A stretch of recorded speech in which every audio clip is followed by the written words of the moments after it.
In September 2015, Pope Francis of the Catholic Church announced that churches who are running profitable hotels and restaurants should pay taxes like any other business. This is the latest in a long line of surprising and progressive statements from the Pope over the last 2 years. While most popes have been relatively conservative and followed strict religious doctrine, Pope Francis has been modern, progressive, and socially conscious. So how has Pope Francis changed Catholicism? Well, since the ex-nightclub bouncer turned pope entered the papacy in 2013, his tenure has been expressly different from his predecessors. Pope Francis has fulfilled a huge number of firsts for a pope, including being the first non-European pope in more than a millennium. While other popes have been happy to wear tons of ornate jewelry and flaunt the Vatican's wealth, Pope Francis has been known to be overwhelmingly humble. Instead of living in the papal palace, he stays in a nearby guest house. His robes are simple, and even his rings are silver rather than traditional gold. This humbler stance is directly related to Pope Francis's focus on poverty, saying churches should help the poor and needy. During the current migrant crisis, the Pope has even agreed to take in 2 refugee families to set an example for the rest of the Catholic world. Many have appreciated his direct and informal methods of communicating important ideas without being bogged down in appealing to the more conservative Catholic base. But besides advocating for the poor, the Pope has also opened up and shown acceptance for previously marginalized groups. Although the Church still opposes same-sex marriage, Pope Francis has said that it is not his place to judge gay priests as long as they want to be closer to God. This is a considerable shift from the previous Pope's judgment that homosexuality is an intrinsic moral evil. Pope Francis has also reached out to atheists and reaffirmed the Catholic Church's positive stance on evolution. Progressive stances like these support the Pope's assertion that the Church needs to be a home for all and has focused too much on gays, abortion, and birth control.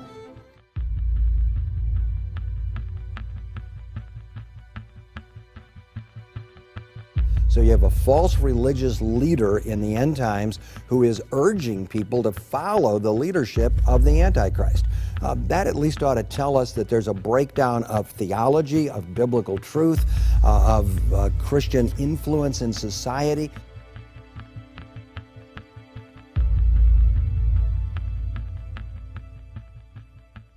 According to the 1913 Catholic Encyclopedia under the title of Prophecy, it says that St. Malachy was called to Rome in 1139 by Pope Innocent II. While in Rome, it is reported that St. Malachy experienced a vision of future claimants to the papacy till the second coming of Jesus Christ. St. Malachy wrote 112 short Latin phrases describing all these future claimants to the papacy, giving titles to both popes and anti-popes. The document was then reportedly placed in the Vatican's secret archives and wasn't discovered until 1556 by a Vatican librarian. The document was first published 39 years later in 1595 by historian Arnold de Wyon in a book called Tree of Life. De Wyon was assisted in his translation of the document by Alfonso Chacon, a well-known scholar of medieval manuscripts. Chacon was given the job of authenticating the document. After examining the document, Chacon verified it as authentic. According to St. Malachy, the final claimant to the papacy in the history of mankind is described as Petrus Romanus, Peter the Roman. St. Malachy says about the last claimant that, quote, "In the final persecution of the Holy Roman Church, there will sit Peter the Roman, who will feed the sheep in many tribulations. And when these things are finished, the city of 7 hills, Rome, will be destroyed, and the dreadful judge will judge his people. The end." End quote. If St. Malachy's prophecy is correct, Anti-Pope Francis will be the last person in history who will claim to be the Bishop of Rome.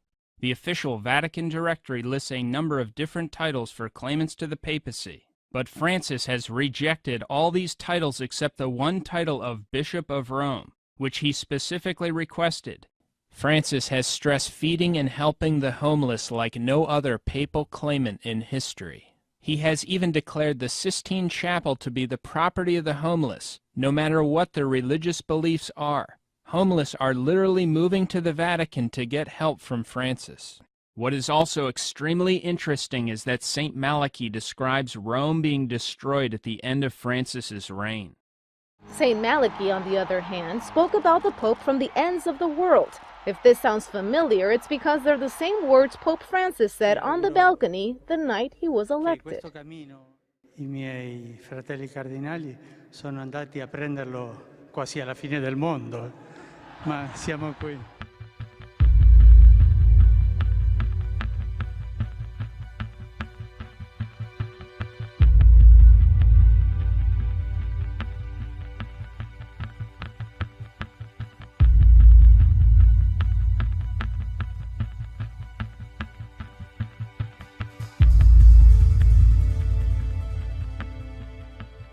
For any of you that are on the fence as to the times that we're in, you don't think we are in the end times, I want to show you prophecy that has already been fulfilled in the last couple of years.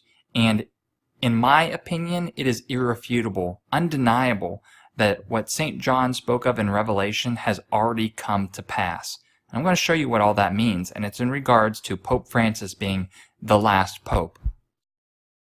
And the woman was arrayed in purple and scarlet color, and decked with gold and precious stones and pearls, having a golden cup in her hand full of abominations and filthiness of her fornication. First clue, purple and scarlet color.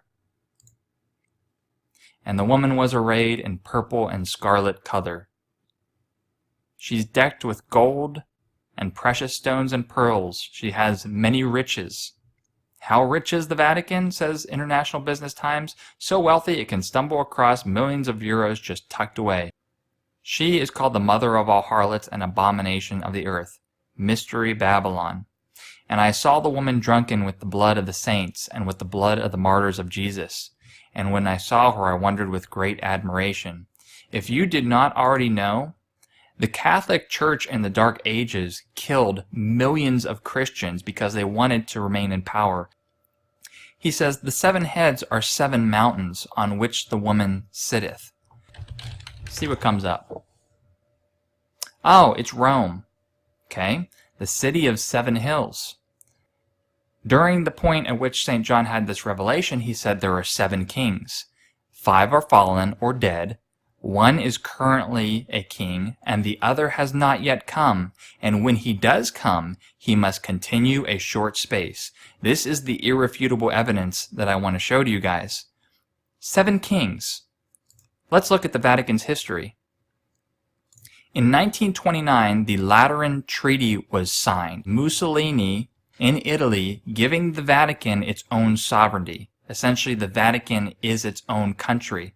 Being that the Vatican is a priest-king state, the Pope is not only a religious leader, he is also king.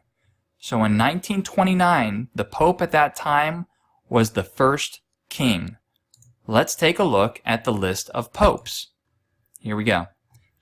Pius, heck, I don't even know what that number is. That's pretty bad.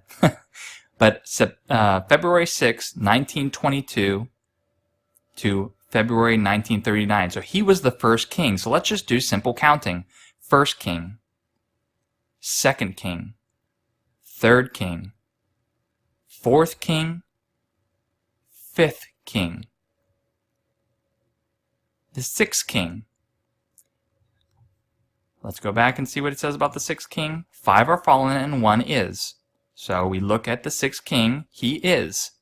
And the 7th will come later and he'll serve a short time. Who was the 7th? Benedict. What did he do? He quit his position early. It shocked the world when he left his position. Now let's look at this guy, Francis. And the beast that was and is not, even he is the 8th, and is one of the 7, and goeth into perdition. This is in reference to Satan. He is the false prophet. If you go to this YouTube channel, VaticanCatholic.com, they have a almost 2-hour video on why Pope Francis is the last pope and why he is of the 7 but is not necessarily the 8th. He was not ordained in the traditional Catholic rites. It was a bastardized ceremony that he got his priesthood. So they are arguing that he's not even a true priest per the original Catholic doctrine. Therefore, he is not a true pope and not a true king. There are whispers and quiet chatter all over Rome just days before the controversial synod kicks off that the conclave which elected Pope Francis might have been invalid.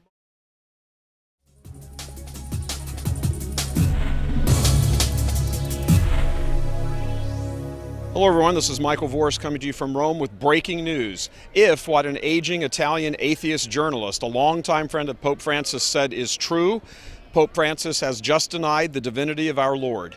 Here is the relevant quote, supposedly from the Pope as recorded by Eugenio Scalfari.